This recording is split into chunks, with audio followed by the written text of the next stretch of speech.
So in today's video, we're talking about my new rank 5 Silk, who's actually a champion who I've made more videos on than so many other characters. Like, she's probably in my top 5 most uploaded characters before.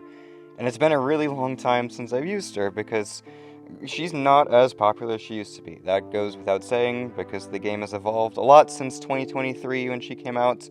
At least I'm pretty sure that was the year it was. And yeah, she's still really strong though in certain areas of the game. And we're going to take a look at starting with some BG's fights, and we're going to do some Alliance War fights, and we're going to do some more questing and endgame content fights. But there's Nico first in 27 seconds. And we're just going to start on the CCB beta with these defenders. And the only things I want to point out for these defenders is one, in real BGs, you actually start with your relic half available, which means you can get your relic thrown before you're getting close to 3 bars of power. On the beta, that's not the case. You actually are going to have to drop your first special 2 without having the relic to get your second Fury. And that means that in most of these fights, I'm going for a special 3, which is probably better for these fights anyway, because a lot of these defenders are extremely tanky. We have the Inequity Mastery in all these fights that we're taking now, so anytime we're fighting a debuff placer, I'm going to have to deal with extra attack rating reduction and stuff. And a lot of champs now on BG's defense are just really tanky. They're not, like, really nukeable, like back when Silk first came out. She was one of the best BG's attackers because she could just kill everything you'd want to place down extremely fast. Defenders aren't really like that as much anymore. So a lot of these matchups are going to rely on her utility in the slow, and just her special 3 being a ridiculous amount of damage in lockdown cycle. And there's Spider-Woman that we just utilized the slow for, and go ahead and kill her in 51 seconds with the SP3 cycle with Inequity and everything. It's just, she does so much damage once you get the special 3 rotation off, and that's what we're going to be using for most of these defenders here. Next up, we're going to go fight Rhino, and of course the slow is going to be beautiful for Rhino, and all that physical resist he's going to get, all the Inequity attack reduction that he's going to be placing on me, it's not going to matter after Silk special 3 because we just hit so hard that it's going to be perfectly fine. And yeah, I'm just going to go ahead and then do this combo into a intercept, into a heavy, and then we'll go for the special 3, and Rhino's dead now. Like, that's all you got to do. You do need to practice the special 3 rotation a little bit, and very important to note, not every relic is going to let you do it. I use the Ant-Man relic because after the final hit of the Ant-Man relic, it lets you attack faster than some other relics do, and you're going to need a relic that lets you attack fast afterwards in order to do the light pause light combo. And so yeah, like some relics just won't work. Like I tried Spider-Man 2099 at one point, and that does not let you do the special 3 cycle. You need to have an Ant-Man relic or another striker that lets you hit very shortly after the last hit of the relic. So you have a lot more time on that window of opportunity that you get from the final hit of the relic, which is, you know, basically a stun, but not really. So here we're going to go fight Gentle.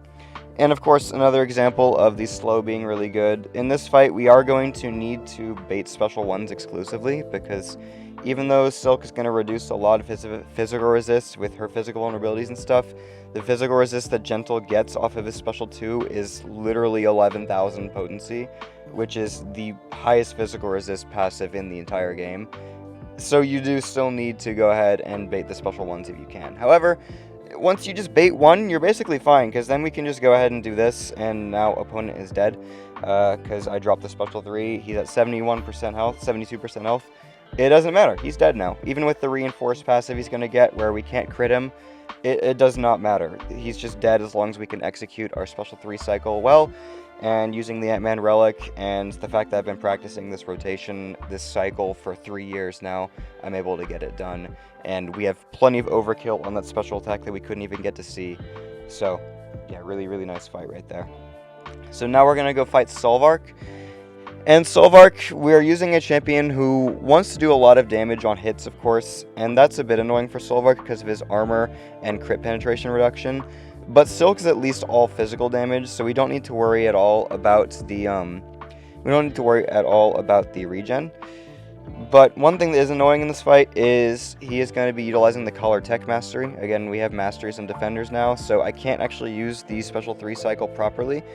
I'm going to go to the Special 3, but I'm not going to be able to use a Special 2 afterwards. We're going to have to settle for a Special 1 instead, which is still going to do a lot of damage, but it means I'm gonna really need to hope this guy is at low health. And as you can see, I'm baiting a lot of his special ones to hopefully remove a bunch of his armor, and that'll at least allow me to hit a lot harder after the special 3 if we keep removing his armor. Now, we're still gonna have a lot less crit damage because our crit pen reduction is going to be very apparent, especially when we're not able to access our special 2 after my special 3 because Soul of Arc's Collar Tech sucks. But we can still go for the special 1 and just hope it does enough damage, and sure enough, it's going to do enough damage. Now, I did get very nice crit RNG, I'd say.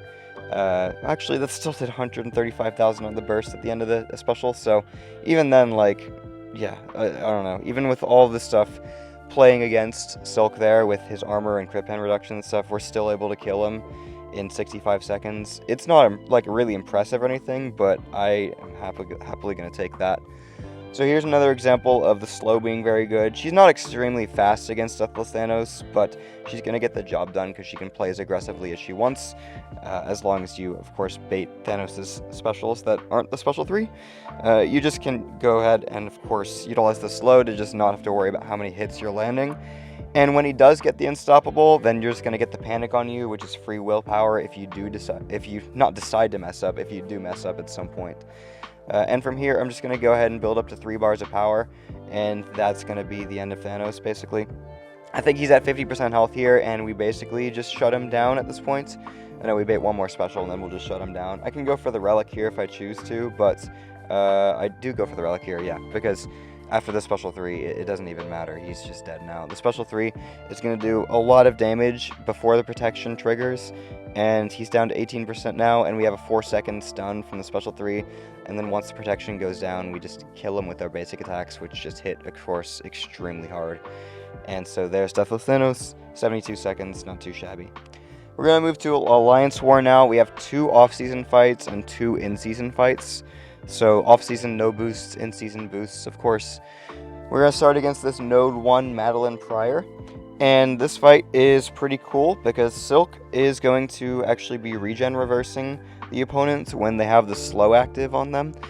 And against personal space regen, of course, that's going to be very, very helpful. You'll just go ahead and make it to where she's not going to really be able to do anything if you can play aggressive with that slow and stuff. I think we are going to go for the special 3 regardless, when I probably could have just gone for a special 2, to be honest with you, but this is my first fight with rank 5 Silk, actually, so again, I wasn't really sure about her damage yet. They're unphased triggered because I triggered the evade on her special 1 instead of Dex, which kind of sucks, but it's fine. And here, I could probably just go for the special 2, and it wouldn't kill her, but it would be very, very good. But instead, we're just going to go for the special 3, which is also fine. And there, we're going to go ahead and do this. Into the special 3, she's dead now. There's nothing she can do because she's not stun immune, and we just go ahead and regen reverse everything. And even if she had no regen, we just build up to 2 bars of power and then nuke her with the special 2 and stuff. But the regen reverse is also very cool as another source of damage. Like, if you could just count the amount of utility pieces that Silk has, it's kind of absurd because you have the slow, you have the regen reversal, you have the Sunder, which I really love the Sunder. Of course, removing crit resist, really awesome. You have easy access to heavy attacks that can chain from a combo, which is actually a good utility piece for something else we're going to see later. You also have the fact that you don't trigger a Dex buff, so that's really good against this Power Snack node that we're fighting Arcade against. And the utility piece of just getting 3 bars and basically the opponent is dead after that, that's also very good, because if you can just make it to where the opponent doesn't do anything, that's basically a utility piece, right? So anyway, that's another cool one. Also, she reduces rupture duration by 90% as a small bonus one. I don't actually show that off in this video, because I almost forget that it's there sometimes, but it is pretty good. Oh, and also evading special attacks when you have a hard special attack to deal with. That is really nice as well. So here, he wouldn't throw a special 1, so I'm just going to go ahead and kill him, actually, because he's at 81% health when I go for that heavy. And the entire rest of his health pool is going to die now, because the Silk Special 3 rotation is not fair. Because you just go ahead and do all this, and then the opponent is going to die. It looks like they're not running Collar Tech, which would have meant that if they were, I would have had to drop a Special 1 instead of a Special 2. But a Special 1 would have done 30% of health as well. So, yeah, anyway, this champ is so nuts. And yeah, she's definitely going to get an Ultimate Showcase eventually. I was able to get 17 minutes of gameplay without even trying too hard, so she's definitely going to get a 30-minute video later, maybe next month. But here we're going to go fight Nico Minoru on node 39. It's the first of the in-season fights, so we are boosted for this one.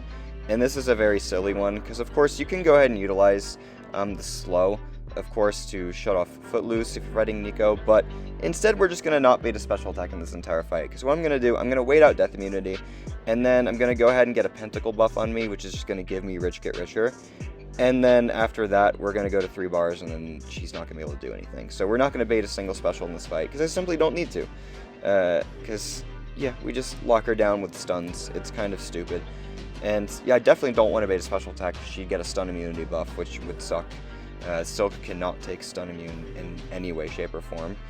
I mean, I guess you could just drop special 2s and stuff outside of the stun, but your damage will be very lacking. I feel like I've sent Silk to stuff on 49 before, or 48. It's definitely not ideal, though. You definitely want to be stunning the opponent if you're playing Silk. So don't send her to Stun Reflect or Stun Immunity, unless you can do something stupid like this. And yeah, something stupid like this is pretty fun. So go ahead and completely eradicate that Nico there, and we're going to go fight Destroyer next.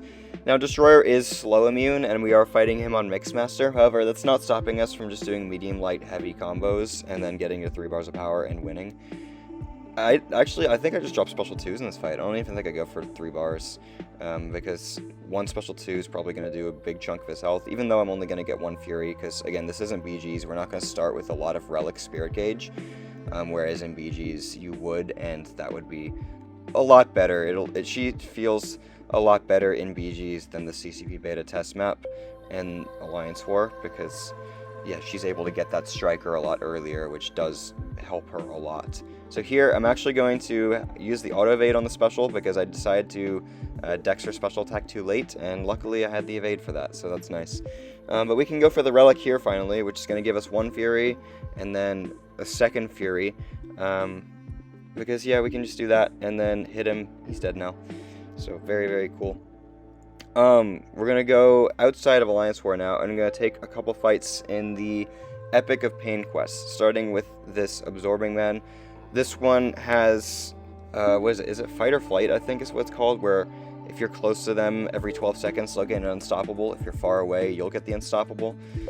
And against Absorbing Man here, it's a fight where you definitely need to make sure he doesn't have that Unstoppable. And it also has a node that allows me to choose what damage type I use, either physical or energy.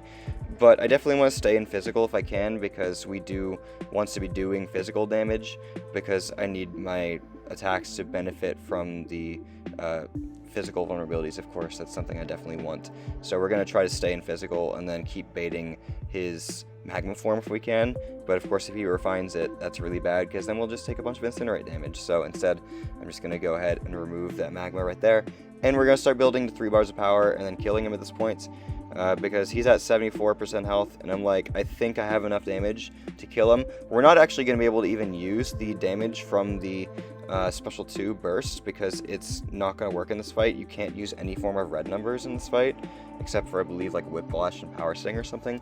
And I used my Relic early too, so we're not even going to be able to go to 2 bars, because I was just hitting him a bunch, and I was just like, he was giving me the intercepts. I could stack a bunch of physical vulnerabilities. Why not just go for it? So that's exactly what I'm doing. I'm hoping for some nice crits here on the special 1, and we are able to kill him with the final hit on the special 1. So yeah, that's abs in 77 seconds. So really, really cool there. And we're going to go ahead and move on to fight the next fight on this path, actually, in Infamous Iron Man. And this is another example of a really good use of the slow, because in this fight, you need to be knocking the opponent down after their special with a heavy. And we're able to get that heavy very easily, of course, because we can chain it from our combo. And also, with his aura of iron, you definitely want to have that slow, because otherwise he's Dr. Doom. He does the whole resist thing when he has his aura up, to where specials or heavies won't knock him down. But if you have a slow active, then you're going to ignore that resist. It does give you a grit passive, but I don't believe every heavy attack we use is going to be utilizing that grit passive. So if you didn't have that, that of course would also be very useful here with Silk. And yeah, you do need to use those heavies, because otherwise you'll take a third of your health in burst damage. and we don't want that to happen. So I'm going to go ahead and go for an intercept into a heavy attack here, do a decent bit of damage there, but nothing crazy, and I'm just going to go for my special 2. After my special 2, I'm going to go ahead and drop the special 3, because this guy does have a lot of health. We can't kill everything in just one special 3 rotation, right? In BGs and War, probably you can, but this is well over 1 million health. It's closer to like 1.7 million health, or something like that. So here, I'm going to go ahead and start building up to 3 bars of power, get some stand-up intercepts if I can.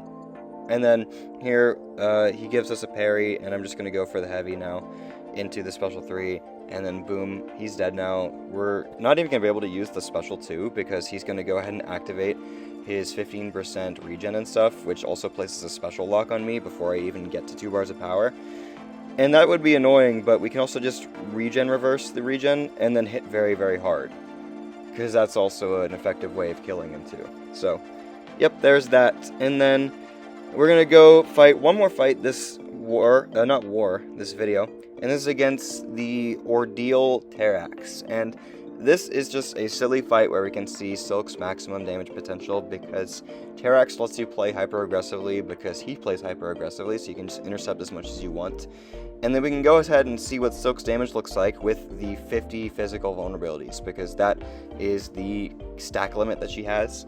Now we're going to take a lot of damage in this fight. We don't have any way of dealing with Terrax's rock field. That is, I was about to say, I think Silk has some not energy resist. I think Silk has a little bit of base physical resist, but for some reason Terrax's rock field is energy damage, so it wouldn't even matter if we did. Does she have any physical? No, she doesn't. Okay, I was just making that up then. She does have a little bit of crit resist. Maybe that's what I was thinking. But here, now we're going to play hyper aggressive, stack up a bunch of these physical vulnerabilities, and just go ahead and see what our damage looks like after the special 3. And he is at 86% when we drop that special, and he's going to die, because we're just...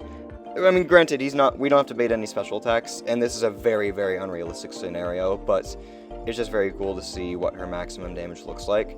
And then I'm not even going to go for the special 2 immediately. We're just going to keep hitting him some, because he's just going to let me do that. And then I'm just going to go for my special 2 after this combo, I believe. And yeah, the damage on the basics, even without the crits, it's not even fair. And then that is almost 300,000 damage in the red burst at the end. So anyway, that's Silk, guys. Hopefully you enjoyed watching the video. If you did, consider hitting like, sub, and hype on the video. I'd greatly appreciate it, and I'll see you in the next one.